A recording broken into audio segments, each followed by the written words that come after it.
नमस्कार दोस्तों। तो आज मैं आपको बताने वाला हूं महमूद गजनबी और मोहम्मद गौरी के बारे में। ज्यादातर लोग बड़ा कंफ्यूज हो जाते हैं कि कौन कब आया और किसने भारत पर आक्रमण कब किया। दोनों की परिस्थितियों में बहुत असमानता थी। मैं आज का यह वीडियो भारत पर इन विदेशी आक्रमणकारियों को समझाने के लिए ही आपके सामने लेकर आया हूं। पहले तो आप चैनल को सब्सक्राइब करिए और उसके बाद आगे बढ़िए। और आज आपके अंदर का वो सारा कंफ्यूजन मैं दूर कर दूंगा, जहां पर आपको दिखेगा कि किन परिस्थितियों में महमूद गजनबी भारत आया और किन परिस्थितियों में मोहम्मद गौरी भारत आया। वो कौन था जिसने भारत पर 17 आक्रमण किए और तब भारत की स्थिति क्या थी। ये सारी जानकारी आपको एक ही वीडियो में मिलेगी। अगर आप ये वीडियो पूरा देखते हैं तो इसके बाद का इतिहास पढ़ने में कोई समस्या आपको नहीं होगी, क्योंकि एकदम से ही इसी से जुड़ा आगे का अध्याय भी आगे को बढ़ता रहेगा। इसलिए मैंने कहा है सब्सक्राइब करिए, शेयर करिए और अपनी इस महत्वपूर्ण जानकारी को देख लीजिए। कुछ ही समय में आपको इतिहास का पूरा बैकग्राउंड समझ में आ जाएगा। तो हम शुरू करते हैं महमूद गजनबी से। हालांकि भारत पर पहला अरब आक्रमण 712 ईस्वी में हुआ था मोहम्मद बिन कासिम का। हम उस पर नहीं जाते। फिलहाल हम महमूद गजनबी और मोहम्मद गौरी के बारे में बात करेंगे। तो मित्रों, सबसे पहले मैं आपको बता दूं कि ये जो महमूद गजनबी है ये ईरान यानी कि फारस के क्षेत्र से संबंधित था। उन दिनों ईरान पर यानी कि इसके पीछे का क्षेत्र, ये फिलहाल अभी मैं गजनबी दिखा रहा हूं, उससे पहले ये सामानी वंश था, उनके अधिकृत में आता था।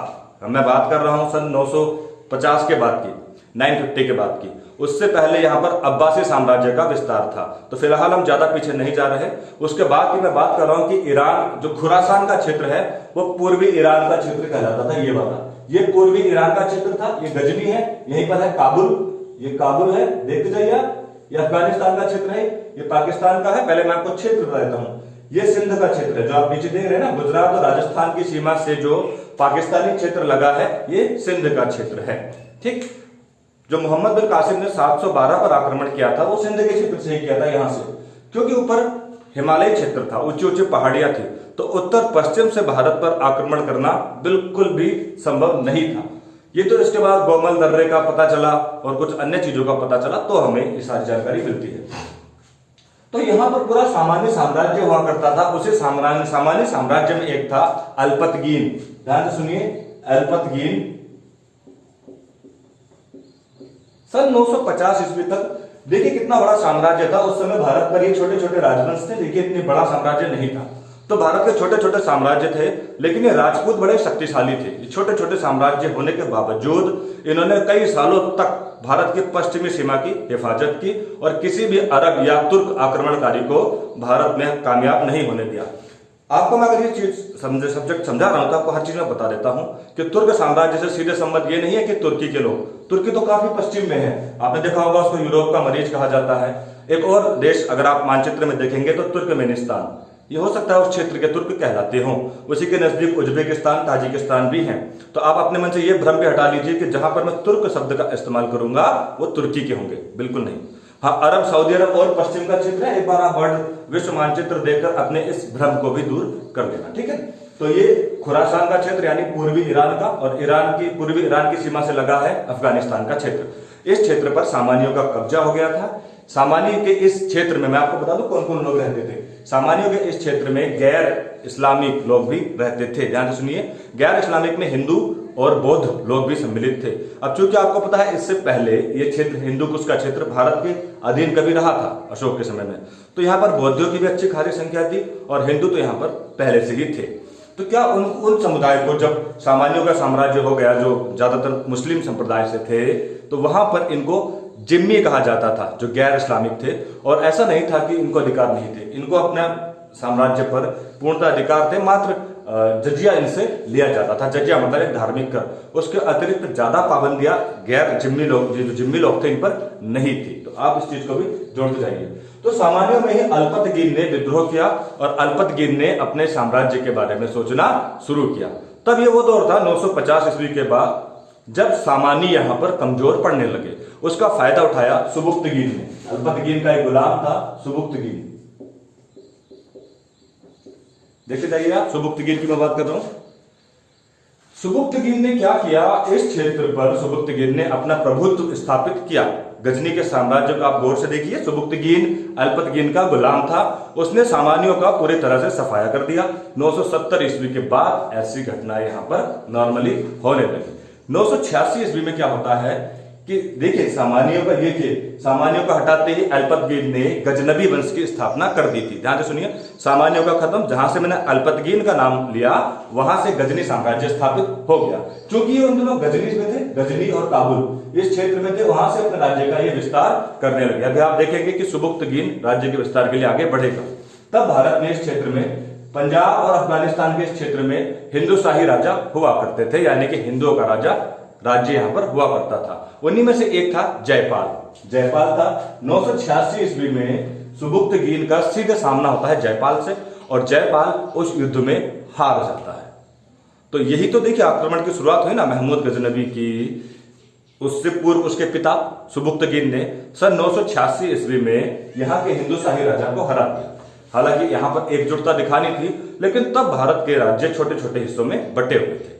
टुकड़ों में बटे होने के कारण इनमें एकता स्थापित नहीं थी। और आप पश्चिम की तरफ देख रहे होंगे कितना बड़ा साम्राज्य उनके कब्जे में आने वाला है। हालांकि आरंभिक दौर में सुबुक्तगीन के समय में ये इनके कब्जे में नहीं था, पर अभी आप देखेंगे कि आगे का पंजाब का पूरा क्षेत्र ही इनके कब्जे में आ जाएगा। इसके बाद इसका पुत्र गद्दी पर बैठता है, जिसका नाम है महमूद गजनबी। हम महमूद गजनबी के बारे में अध्ययन करने के लिए आज आपके सामने उपस्थित हैं।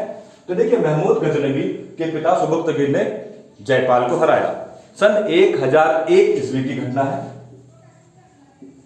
क्योंकि महमूद गजनबी के आक्रमण इधर से होंगे, आप ध्यान से सुनिए। हालांकि मोहम्मद गौरी बाद में यहां से आक्रमण करेगा।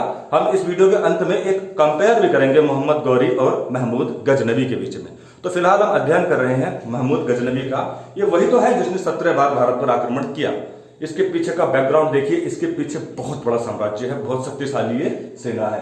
करीब 30 या 40 हजार सैनिकों की टुकड़ी लेकर ये एंट्री मारता था।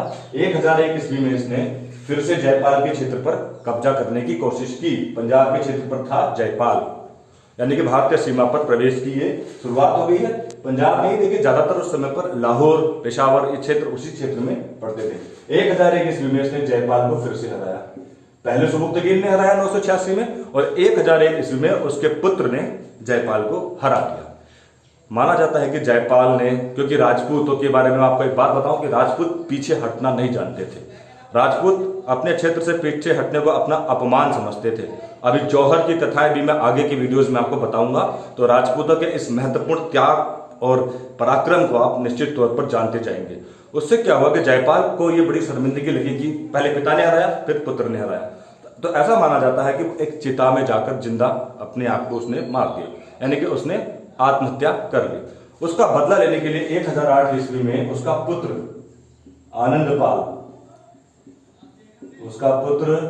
आनंदपाल सिंहासन पर बैठा, और उसने बदला लेने के लिए महमूद गजनबी से लड़ाई लड़ी। मगर दुर्भाग्यवश महमूद गजनबी के साम्राज्य को आप देखिए कितना शक्तिशाली है, आनंदपाल भी इस लड़ाई को हार गया। तो यहां से एक अवसर बन गया महमूद गजनबी के लिए कि भारतीय सीमा के राजाओं को जीतना मुश्किल कार्य नहीं है। हालांकि आंतरिक विद्रोह उस क्षेत्र में भी कम नहीं था, सामान्यों के क्षेत्र में, परंतु फिर भी महमूद गजनबी अत्यंत प्रतापशाली था। उसके पास बैकग्राउंड में बहुत विशाल सेना थी, और तब भारत के राज्यों में छुटपुट साम्राज्य बने हुए थे जिनमें एकता नहीं थी, और ना ही राजा इतने शक्तिशाली हुआ करते थे। पराक्रम की गाथा तो दिखेगी आपको, लेकिन आप देखेंगे उसके बाद इन इलाकों पर गजनी वंश की स्थापना होगी। आप ठीक देखते जा रहे हैं। हालांकि मैं आपको बता दूं कि मुल्तान का जो राजा था वो मुस्लिम था। ध्यान से सुनिए मेरी बातों को। इससे पहले भी अरब आक्रमण हो गया था। अब आप कहेंगे कि यहाँ मुस्लिम कहां से आए। सन 712 में अरब आक्रमणकारी यहाँ पर आ चुके थे मोहम्मद बिन कासिम के समय में। तो मुल्तान और सिंध के क्षेत्र में मुस्लिम राजा हुआ करते थे। उसके आसपास हिंदू राजा थे, भट्टी राजा, परंतु मेन मुल्तान में मुस्लिम राजा थे। परंतु वो अरब के थे जो ज्यादातर शिया समर्थक थे, और महमूद गजनबी सुन्नी समर्थक था, तो वो वैसे भी इनका दुश्मन था। तो जब जयपाल की भी लड़ाई हुई थी सुबुक्तगीन से, तो इन मुल्तान के मुस्लिम राजाओं ने साथ दिया था जयपाल का। बकायदा ये बात अलग है कि वो हार गए, हार से मुल्तान की भी पोल खुल गई, और महमूद गजनबी बहुत चिढ़ता था मुल्तान के राजाओं से, और आनंदपाल का भी सहयोग मुल्तान के राजाओं ने दिया। तो उसके बाद महमूद गजनबी ने इन मुल्तान के राजाओं को बिल्कुल ही निष्ठुर कर दिया, और अच्छी तरह से हराकर मुल्तान पर भी अपना स्थापत्य हासिल कर लिया। इस तरह से महमूद गजनबी भारत की तरफ बढ़ता चला गया। देखिए उस समय पर यहाँ पर गुर्जर प्रतिहार थे कन्नौज पर। आपने मेरे पुराने वीडियोस में पढ़ा होगा, मैंने कहा था कि राजपूत इतने शक्तिशाली थे कि उन्होंने पश्चिमी सीमा पर 712 के बाद से तकरीबन 300 साल तक किसी भी मुस्लिम आक्रमणकारी को कब्जा नहीं करने दिया। परंतु इन्हीं में एक राजा था राज्यपाल, जो महमूद गजनबी को देखकर ही भाग गया सिंहासन छोड़ के, जिसका फायदा गजनबी ने उठाया। तो ये करीब 1018 की घटना है। 1018 ईस्वी में गुर्जर प्रतिहारों के इस क्षेत्र में मैदान छोड़कर भाग जाता है। कौन बताइए, कौन? राज्यपाल, वो गुर्जर प्रतिहार था। हालांकि इसके बाद विद्याधर आता है, चंदेल शासक विद्याधर। मैंने मानचित्र के माध्यम से इसलिए बताया है कि आपको इनके क्षेत्र भी पता चले। ठीक, तो क्या होता है कि ये चंदेल शासक प्रतिहारों की इस हार से बड़ा क्षुब्ध होता है और चंदेल शासक विद्याधर, ये वही विद्याधर है जिसने चंदेल शासक ने खजुराहो में मंदिरों का निर्माण भी कराया। आप पढ़ना चाहें तो उसमें पढ़ सकते हैं। तो ये विद्याधर जाकर महमूद गजनबी से पंगा लेता है, बदला लेता है, और बड़ी बात, चंदेल शासक विद्याधर महमूद गजनबी को पराजित भी कर देता है और उसी के साथ साथ ही वो राज्यपाल को भी मार देता है, क्योंकि राज्यपाल अयोग्य होता है। उसी के कारण महमूद गजनबी भारत में प्रवेश कर जाता है। और देखिए सन 1025 आते आते ये राज्यपाल भागा। सन 1025 आते आते वो भारत की वैश्विक धरोहर सोमनाथ मंदिर पर भी अपना प्रभाव जमाता है। हालांकि इन क्षेत्रों पर राज्य नहीं करता, वो पंजाब पर अपना राज्य स्थापित करता है। परंतु गुजरात के उस समय पर राजा रहे सोलंकी नरेश थे। यहाँ पर सोलंकी नरेश मूलराज प्रथम को पराजित करता है। ये इतनी भयंकर सेना लेकर आता है एकदम, क्योंकि इनके पास घोड़े बहुत अच्छे थे। हालांकि इनसे ज्यादा पराक्रमी राजपूत थे, मगर फिर भी मूलराज प्रथम इस युद्ध में हार जाता है। और इनकी ये इतने ज्यादा दुर्भिक्षु होते हैं कि ये सोमनाथ मंदिर का सारा सोना लूट जाते हैं। गजनबी का उद्देश्य यही तो था, साम्राज्य स्थापित करके वो मुसीबत मोल नहीं लेना चाहता था। लेकिन सोमनाथ मंदिर की अपार संपदा के बारे में अलबरूनी से, जो अलबरूनी था जिसने तहकीक हिंद कुतुब हिंद लिखी है, उसकी रचनाओं में भी ऐसा बताया गया है कि ये वहाँ की अकुल धन संपदा से बड़ा प्रभावित था। इसीलिए ये सोमनाथ मंदिर को लूटना चाहता था। वहाँ पर मौजूद 50,000 जो शरणार्थी थे, जो इसके आक्रमण से डरे हुए थे, उन्होंने उसके आगे हाथ जोड़कर अपनी प्राण रक्षा की विनती की। परंतु माना जाता है कि क्रूर गजनबी साम्राज्य वालों ने, महमूद गजनबी ने उनकी एक न सुनी और उनकी हत्या कर दी। ये भी इतिहास का एक अंश है जो महमूद गजनबी को बड़ा दुर्भिक्षु बताते, बहुत ही दर्दनाक वाला बताते हैं। भारत में अक्सर महमूद गजनबी अपनी लूटपाट के लिए जाना जाता है, जिसने अपने साम्राज्य का विस्तार नहीं किया।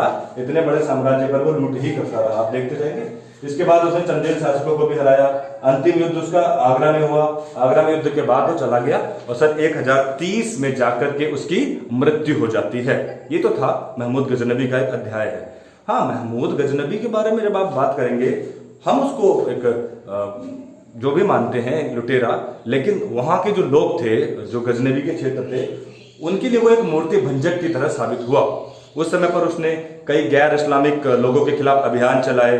तो उसमें क्या था कि जो प्राकृतिक पूजा करने वाले वहाँ के स्थानीय लोग थे, वो इस्लाम को तवज्जो नहीं देते थे इस क्षेत्र में, तो इनके खिलाफ अभियान चलाते रहे, जिससे क्या हुआ कि जो इस्लाम की भावना थी उन लोगों के अंदर इकट्ठी हुई। इससे पहले इस्लाम की भावना अरब वालों पर थी, परंतु ईरान वासियों में इस तरह की जो भावना उत्पन्न करने का श्रेय वो महमूद गजनबी को जाता है। इसने अरब भाषा को भी ज्यादा प्रोत्साहन नहीं दिया। मैं बता दूं, इसके साथ शाहनामा लिखने वाले फिरदौसी ने जो तवज्जो दी वो ईरानी भाषा यानी फारसी को दी। इसीलिए इसको माना जाता है कि फारसीकरण का भी एक उत्तरदायी था कि इसने ईरान के क्षेत्र में फारसीकरण को बढ़ावा दिया और अरब जो पद्धति थी उसको इसने कहीं ना कहीं पीछे खिसका दिया, जिस वजह से वहां के लोगों में राजनीतिक और धार्मिक दोनों इच्छा शक्ति को उजागर किया। इसलिए महमूद गजनबी को इतना पसंद भी किया गया। महमूद गजनबी के जो है साथी अपने धर्म की रक्षा के लिए, अपने राजनीतिक क्षेत्र की रक्षा के लिए युद्ध में उतरते थे, उनको गाजी कहा जाता था। और गाजी के ये जिहादी अपने धर्म की रक्षा के लिए किसी से भी लड़ने के लिए और मरने के लिए सदैव तत्पर रहते थे, तैयार रहते थे। उन्हीं की मौजूदगी में इसने अपने आप को मूर्ति भंजक की उपाधि से नवाजा और महमूद गजनबी के पीछे यही तेज तर्रार सैनिक काम आए। ध्यान से आप सुनते जाइएगा। इसीलिए महमूद गजनबी इतना सफल आक्रमणकारी बना। अब हम बात करते हैं इसके बाद क्या हुआ। एक्चुअल में महमूद गजनबी के बाद ये साम्राज्य इतना अत्यधिक नहीं चल पाया। गजनबी प्रतापी था और उसके पीछे लोगों की आस्था भी थी, परंतु इसके बाद सजुलक डायनेस्टी यहाँ पर आती है, सजुलक वंश यहाँ पर आता है और सजुलक वंश से लड़ते लड़ते महमूद गजनवी का पुत्र उनसे पराजित हो जाता है। भारतीयों की सबसे बड़ी समस्या क्या रही मैं आपको बताता हूँ। पंजाब पर ये क्षेत्र था, तब यहाँ पर चौहान डायनेस्टी होती थी। गुर्जर प्रतिहार तो लगभग अब समाप्त ही हो गए थे, विद्याधर ने मार दिया था। सबसे बड़ी समस्या ये रही कि जब गजनवी साम्राज्य कमजोर हुआ तब भारत के राज्यों ने कभी भी अपना आधिपत्य वापस लेने की कोशिश नहीं की। न चौहानों ने, न यहाँ पर अन्य परमारों ने, परमार भी तब काफी शक्तिशाली थे, ना सोलंकियों ने। ये भारत के चौहानों की या राजपूतों की सबसे बड़ी कमी रही कि उन्होंने अरब की तरफ ज्यादा ध्यान नहीं दिया। देखिए, गजनवी साम्राज्य कमजोर पड़ गया। सल्जुकों ने, जो सलूजक संप्रदाय यहाँ पर अब आया है गजनवी साम्राज्य के बाद, उसने यहाँ पर बहुत बड़ी मजबूती स्थापित की। गजनवी साम्राज्य इतना कमजोर हो गया कि वो सिर्फ पंजाब और गजनी इतनी सी पट्टी में सीमित हो गया। ये बस इतनी सी पट्टी में सीमित होने के बावजूद उसे आसानी से हराया जा सकता था, लेकिन भारतीय राजाओं ने ऐसी कल्पना ही नहीं की। उन्होंने मुसलमानों से लड़ने की कोशिश ही नहीं की। जैसा कि आपने देखा कि पूर्ववर्ती राजा इतने योग्य नहीं थे, परंतु फिर भी जयपाल ने सुबुक्तगीन से खुद जाकर लड़ाई लड़ी थी। आनंदपाल ने भी लड़ाई लड़ी थी और अपनी प्रतिष्ठा के लिए अपने आप की आत्महत्या भी की थी, परंतु उसके बाद ऐसा कुछ देखने को नहीं मिला। वक्त बदलता गया। सन 1150 के आसपास की घटना है। ये यहाँ पर दो हिस्से बट गए। इस गजनवी साम्राज्य के दो हिस्से बट गए। पश्चिम के क्षेत्र पर ख्वारिज्म शासक बैठ गए, ख्वारिज्म, और यहाँ पूरब के राज्य पर एक नया समुदाय स्थापित हुआ, गौर समुदाय। गौर ये वही गौरी का समुदाय। ध्यान से सुनिए, इसके संस्थापक थे अलाउद्दीन। ये अलाउद्दीन खिलजी नहीं है, ना ही अलाउद्दीन मसूद साहब। उनका जिक्र हम आगे करेंगे। ये फिलहाल हम बात करें गौर संप्रदाय की। अलाउद्दीन इतना महत्वपूर्ण भी नहीं है, आप जान लीजिए, संस्थापक है। इसमें महत्वपूर्ण व्यक्ति है मोहम्मद गौरी। तो देखिए, ख्वारिज्म इधर चले गए, यानी गजनवी समुदाय, जो गजनवी डायनेस्टी थी वो तो खत्म हो गई थी। सलूजकों ने अपना राज्य स्थापित किया, परंतु जो गजनवियों का क्षेत्र था वो दो क्षेत्रों में डिवाइड हुआ। पश्चिम का क्षेत्र यानी कि पूर्वी खुरासान और अफगानिस्तान का क्षेत्र जो था वो ले लिया गया ख्वारिज्मों के द्वारा, और इधर के क्षेत्र पर आ गए गौर में अलाउद्दीन। और अब हम बात करते हैं महत्वपूर्ण शासक मोहम्मद गौरी की, जो इसी क्षेत्र में था। तो आपने देखा है भाई, 1030 तक तो महमूद गजनवी रहा, उसके बाद उसका उत्तराधिकारी रहा, फिर यहाँ पर सलूजक वंश आ गया जिसने टुकड़ों में विभाजित किया। कई छोटे छोटे राज्य अपने स्थान पर बन गए और अंत में सन 1150 आते आते पश्चिम में ख्वारिज्म और एक छोटे से क्षेत्र पर गौर वंश स्थापित हो गया। होता क्या है कि मोहम्मद गौरी भारत पर अभियान के लिए जो शुरुआत करता है वो गुजरात की उच्च का क्षेत्र है। ये सिंध है, उसके ऊपर उच्च है। उच्च का क्षेत्र जीतता है और सिंध का क्षेत्र जीतता है, और उसके बाद उसकी भी नजर पड़ती है सोमनाथ मंदिर पर मोहम्मद गौरी की। यहाँ पर उस समय पर राजा होता है भीमदेव सोलंकी, यानी कि भीम द्वितीय सोलंकी नरेश।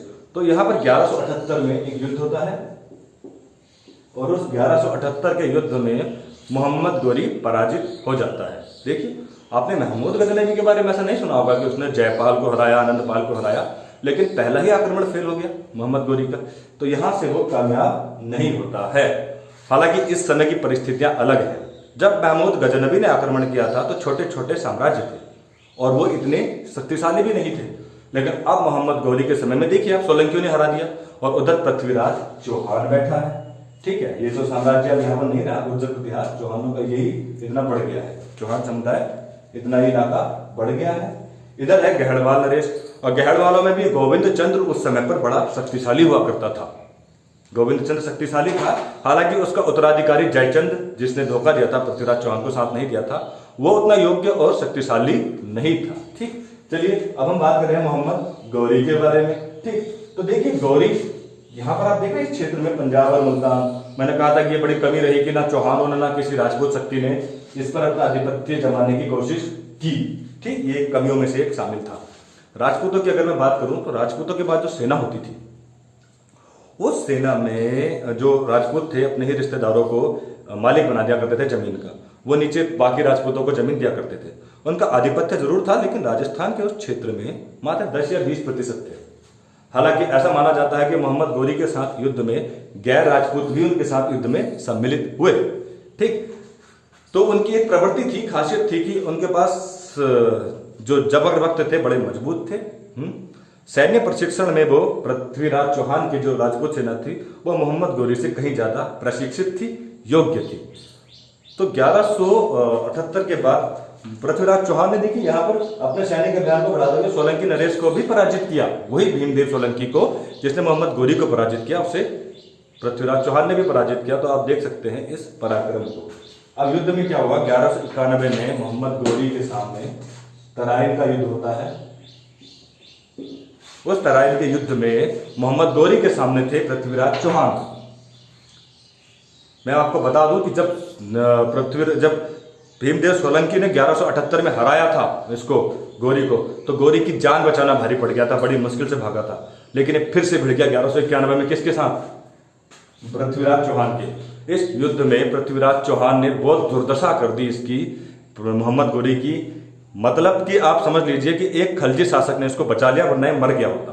वो तो शुक्र मनाइए कि भारत के इतिहास में राजपूत ज्यादातर लड़ाई महाभारत के रूल के हिसाब से लड़ते थे, यानी कि ना तो घायलों पर वो वार करते थे और ना रात में आक्रमण।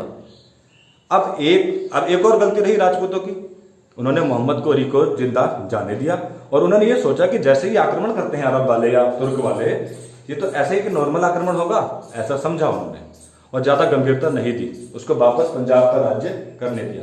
बड़ी बात तो ये थी कि अभी तक उस खतरे को नहीं भांप पाए थे हमारे हिंदू राजा। पहले गजनवी साम्राज्य कमजोर हुआ तब भी कोई आक्रमण नहीं किया। अब मोहम्मद गौरी को पराजित करने के बाद भी पंजाब पर इतना ध्यान नहीं दिया जा रहा है। उसका यह नुकसान हुआ कि 1191 के बाद मात्र 1 साल के अंतराल पर ही मोहम्मद गौरी ने एक विशाल सेना तैयार कर ली दोबारा आक्रमण के लिए।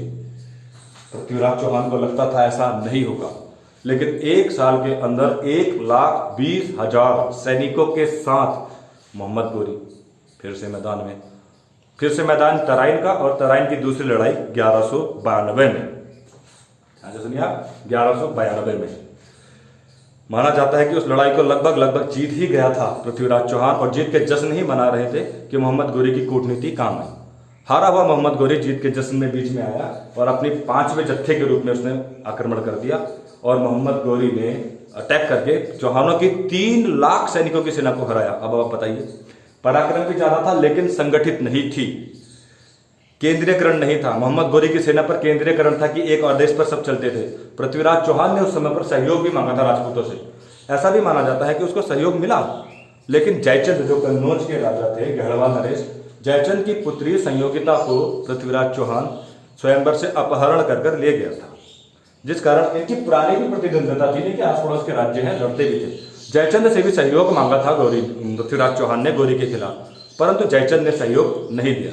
इसीलिए आप कई बार उदाहरणों में देखते होंगे इन्हीं जयचंदों के कारण देश पर विदेशी आक्रमणकारी कामयाब हुए, वो बात अलग है ना।